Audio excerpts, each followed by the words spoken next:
नमस्कार, मैं रोहित चौधरी आपका स्वागत करता हूं आपका अपने यूट्यूब चैनल रोजगार बाग में। दोस्तों, इससे पहले क्लास में हम पढ़ चुके हैं मंत्री परिषद के बारे में, मंत्रिमंडल के बारे में और प्रधानमंत्री के बारे में। ठीक है, और आज की क्लास चलेगी हमारी महान्यायवादी के बारे में। ठीक है, मैंने क्या बताया इससे पहले क्लास में अनुच्छेद 75 तक मैंने आपको बताया है।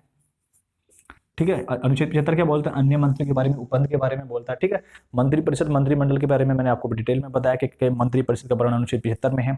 मंत्रिमंडल का वर्णन किसी मूल संविधान में नहीं था, फिर इसको जोड़ा गया 44 पर संविधान संशोधन करके। ठीक है, 44 पर संविधान संशोधन 1978 में इसको जोड़ा गया था। ठीक है, 352 में इसको रखा गया। ठीक है, क्लियर थी ना इतनी बातें। प्रधानमंत्री के बारे में कैसे कैसे नियुक्ति करते हैं, वो कैसे कैसे जो मंत्री होते हैं उनकी नियुक्ति हालांकि राष्ट्रपति करते हैं, लेकिन देते कौन उनको लिखकर कि इस व्यक्ति की नियुक्ति कर दीजिए, बताते कौन है उनको, तो प्रधानमंत्री साहब बताते। ठीक है, क्लियर थी ना इतनी बातें। तो आज की क्लास चलेगी हमारे अनुच्छेद 75 से आगे 76, जो बताता है किसके बारे में, महान्यायवादी के बारे में। जो किसके बारे में बताता है, महान्यायवादी के बारे में, अटॉर्नी जनरल के बारे में बताता है। ठीक है, अटॉर्नी जनरल कौन होता है, तो अटॉर्नी जनरल की अगर मैं बात बताऊं आपको, तो अटॉर्नी जनरल भारत सरकार का प्रथम विधि अधिकारी होता है और कानूनी सलाहकार होता है। ठीक है, यानी कि सरकार को क्या क्या नियम बनाने हैं, कैसे कैसे उसको नियम बनाने को कौन अच्छी अच्छी बातें जो बताते हैं विधि के लिए, वो कौन बताते हैं, अटॉर्नी जनरल बताते हैं। ठीक है, महान्यायवादी साहब बताते हैं, अटॉर्नी जनरल ऑफ इंडिया। ये महान्यायवादी बताते हैं, सलाह देते हैं सरकार को कि आपको ये नियम अच्छा रहेगा, ये गलत रहेगा, आपको सीए लाना चाहिए, एनआरसी लाना चाहिए, आपको किसानों के लिए ये लाना चाहिए, और इससे हमको इतना फायदा होगा, इतना नुकसान होगा। जितनी बातें बताते हैं, कौन बताते हैं, अटॉर्नी जनरल बताते हैं। हालांकि इनके अलावा भी होते हैं, पीएमओ ऑफिस में जो अधिकारी होते हैं, बहुत ज़्यादा नॉलेज वाले अधिकारी होते हैं पीएमओ ऑफिस में।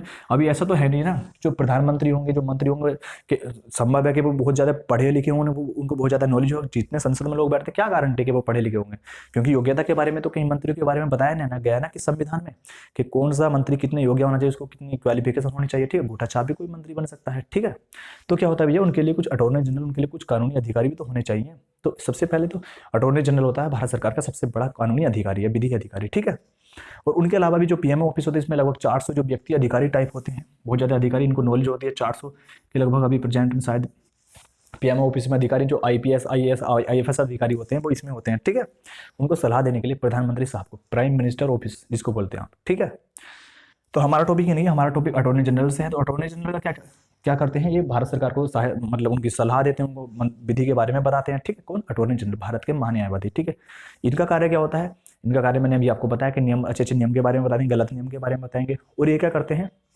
अगर मान लीजिए हम कोई सरकार पर कोई केस कर देते हैं, ठीक है, हमने क्या कर दिया, भारत सरकार पर उनके मंत्री परिषद को केस कर दिया, तो ये क्या करेंगे, उस केस को लड़ने के लिए आते हैं। ठीक है, या तो अगर हमने सुप्रीम कोर्ट में किया है तो वहाँ आएंगे, हाई कोर्ट में किया है तो वहाँ लड़ेंगे, और डिस्ट्रिक्ट कोर्ट में भी आ सकते हैं। ठीक है, कौन, अटॉर्नी जनरल ऑफ इंडिया।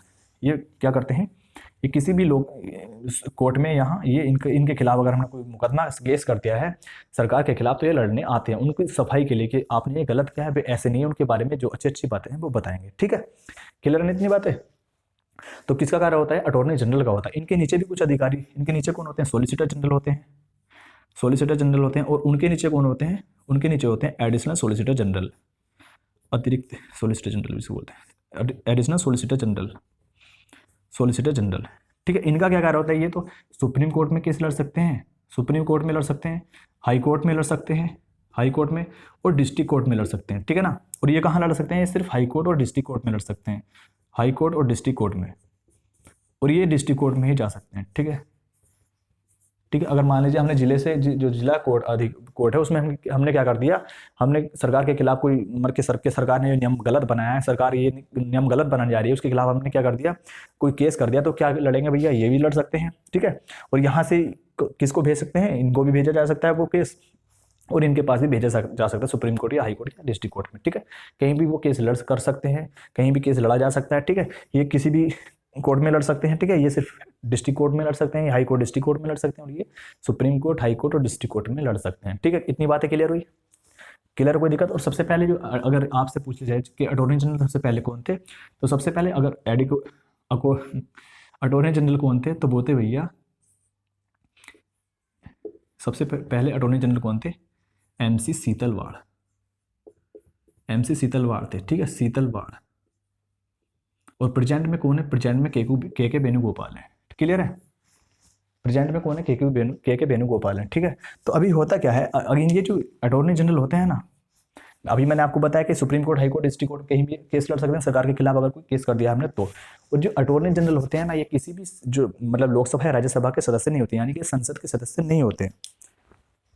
आगे लिखिए कि जो अटॉर्नी जनरल होते हैं ना तो ये लोकसभा के सदस्य होते हैं और ना राज्यसभा के सदस्य होते हैं। ये संसद के किसी भी सदन के सदस्य नहीं होते हैं। अटॉर्नी जनरल जो होते हैं, अटॉर्नी जनरल ये संसद के किसी भी सदन के सदस्य नहीं होते हैं, न लोकसभा के और न राज्यसभा के। तो इसीलिए क्या होता है, इनको संसद में वोट करने का अधिकार नहीं होता है।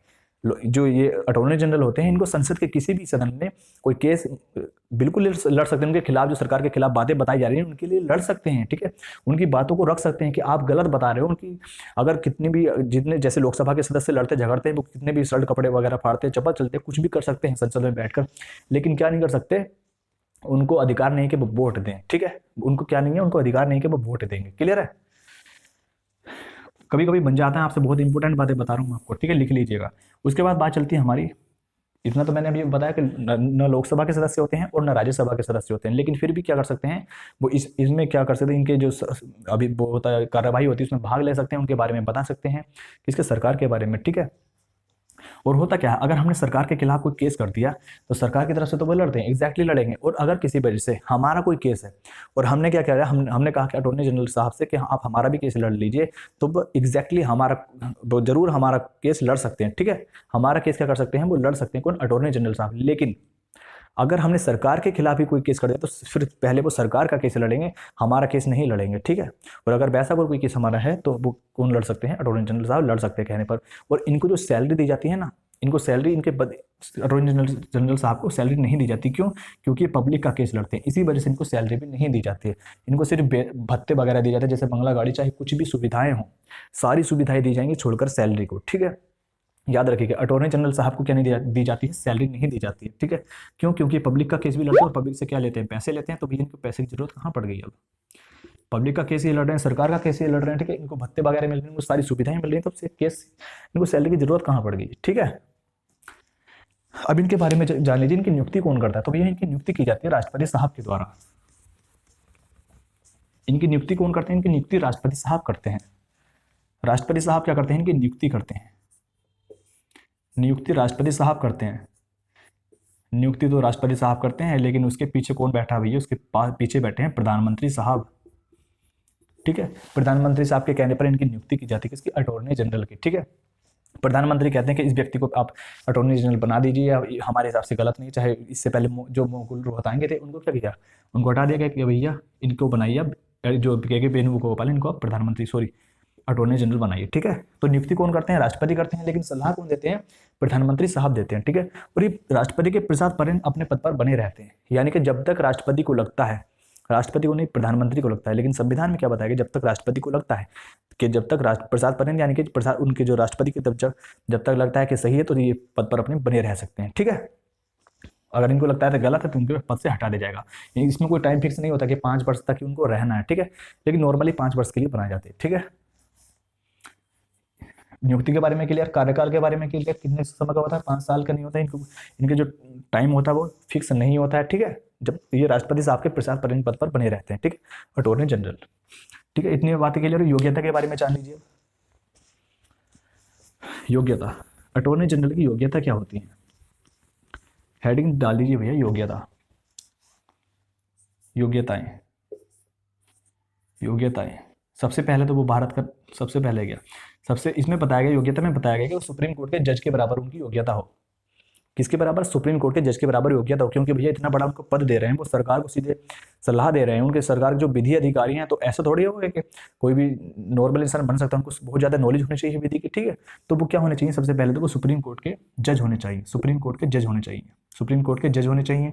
और इनकी योग्यता क्या होती है, सुप्रीम कोर्ट के जज की क्या होती है योग्यता, उनकी वो सबसे पहले तो भारत के नागरिक हों, ठीक है, नागरिक हों, प्लस वो क्या हो, किसी हाई कोर्ट में, एक या अधिक हाई कोर्ट में क्या हो, जज रह चुके हों 5 साल तक, हाई कोर्ट में जज रह चुके हों 5 साल तक, 5 ईयर तक, या किसी हाई कोर्ट में क्या रह चुके हों, वकील रह चुके हों 10 वर्ष तक, 10 वर्ष तक वकील रह चुके हों, ठीक है, किसी कोर्ट में क्या रह चुके हैं, 10 वर्ष तक वकील रह चुके हैं, या सरकार की राष्ट्रपति की निगाहों में क्या हो, नज़र में क्या हो, वो बहुत ज़्यादा विधि के जानकार हों, ठीक है, विधि के जानकार हों, जिसको बहुत ज़्यादा नॉलेज हो, ऐसा भी व्यक्ति को वो क्या बना सकते हैं, महान्यायवादी बना सकते हैं, विधि जानकार, राष्ट्रपति की नज़र में, ठीक है, जानकार, ये इनकी योग्यता होती है, ठीक है। क्लियर हो योग्यता के बारे में बताया मैंने आपको। उसके बाद चलते हैं हम आगे, लिख लीजिए इसको, चाहे स्क्रीनशॉट भी ले सकते हैं आप इसका। उसके बाद हम आगे पढ़ेंगे, उसके बाद क्या पढ़ेंगे, उसके बाद हम आगे पढ़ेंगे जो 167 में बताया, 65 में बताया गया है, जो राज्य के महाधिवक्ता होते हैं उनके बारे में आगे पढ़ेंगे। लेकिन आपको इनकी जो योग्यता होती है ना महाधिवक्ता की, महाधिवक्ता, गौरव गेट खोल दे, महाधिवक्ता, ठीक है, ये क्या होते हैं, एडवोकेट जनरल होते हैं, एडवोकेट जनरल होते हैं,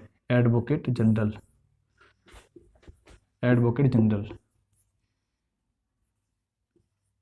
ये क्या होते हैं, ये किसी स्टेट के सबसे बड़े जो विधि अधिकारी होते हैं, कौन, एडवोकेट जनरल। इनकी भी वही योग्यता होती है जो किसकी होती है, जो प्रधानमंत्री के साथ में जो महान्यायवादी साहब होते हैं उनकी योग्यता होती है, ठीक है, क्लियर है ना। महान्यायवादी की बराबर इनकी योग्यता होती है महाधिवक्ता की, ठीक है। इसको हालांकि मैं आगे बताऊँ आपको, जैसे जैसे वो क्या होते हैं, उनकी राष्ट्रपति नियुक्ति करते हैं, किसकी, अटॉर्नी जनरल की, इनकी नियुक्ति कौन करते हैं, राज्यपाल करते हैं, ठीक है, क्लियर है इतनी बातें। उसके बाद क्या पढ़ेंगे, उसके बाद मैंने आपको सॉलिसिटर जनरल के बारे में बता दिया, एडिशनल सॉलिसिटर जनरल के बारे में बता दिया, ठीक।